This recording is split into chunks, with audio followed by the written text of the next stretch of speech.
আজকের ভিডিওর টপিক হলো এসএসসি জিডি অ্যান্সার কি কবে দেবে এবং এসএসসি জিডির ফিজিক্যাল কবে থেকে শুরু হতে পারে এই বিষয় নিয়ে আজকের এই ভিডিও। তো বেশি কথা না বাড়িয়ে ভিডিও শুরু করে দিচ্ছি এখান থেকেই। আর অ্যান্সার কি যেটা আছে এসএসসি জিডি, সেই অ্যান্সার কি কিন্তু যে কোনো মুহূর্তে দিতে পারে, আজকে কালকে পরশু যে কোনো মুহূর্তে দিতে পারে। সেটা এক্স্যাক্ট কবে দেবে সেটা কোনো মাইকেলালের দম নেই যে এটা বলে দেবে যে এক্স্যাক্ট এই ডেটে তোমাদের অ্যান্সার কি দেবে।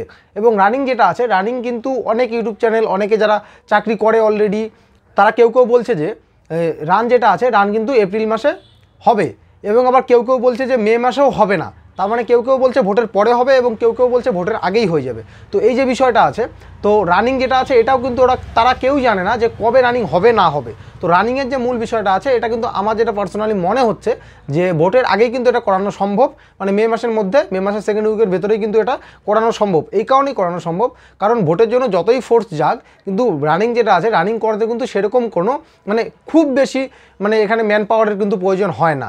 এক একটা ক্যাম্পে 40-50 জন যদি সেখানে স্টাফ দিয়ে দেয় তাহলেই কিন্তু সেটা এনাফ। 40-50 জন একদম খুব ভালোভাবে কাজ করে দেবে, সেটা তারা শিফট করে কাজ করেও সেটা কভার করে দেবে।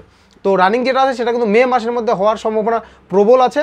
এবং তোমরা রান যারা এখনও শুরু করোনি তারা রানিং শুরু করে দাও। এবং আমার এই চ্যানেলেই রানিং রিলেটেড ভিডিও বানানো আছে, চ্যানেলে ঢুকে দেখো। তোমরা রানিংয়ের কোনো রকম কোনো অসুবিধা হলে তোমরা আমার সেই ভিডিওতে এসে কমেন্ট করো এবং ভিডিওটা প্রথমে দেখো কি হচ্ছে না হচ্ছে, রানিংয়ের যে বিষয়গুলো আছে সেগুলো তোমাদের সাথে, তারপরে ভিডিওতে কমেন্ট করো এবং আমাদের সাথে শেয়ার করো তোমাদের কি অসুবিধা, সেটা অবশ্যই আমরা হেল্প করার চেষ্টা করব।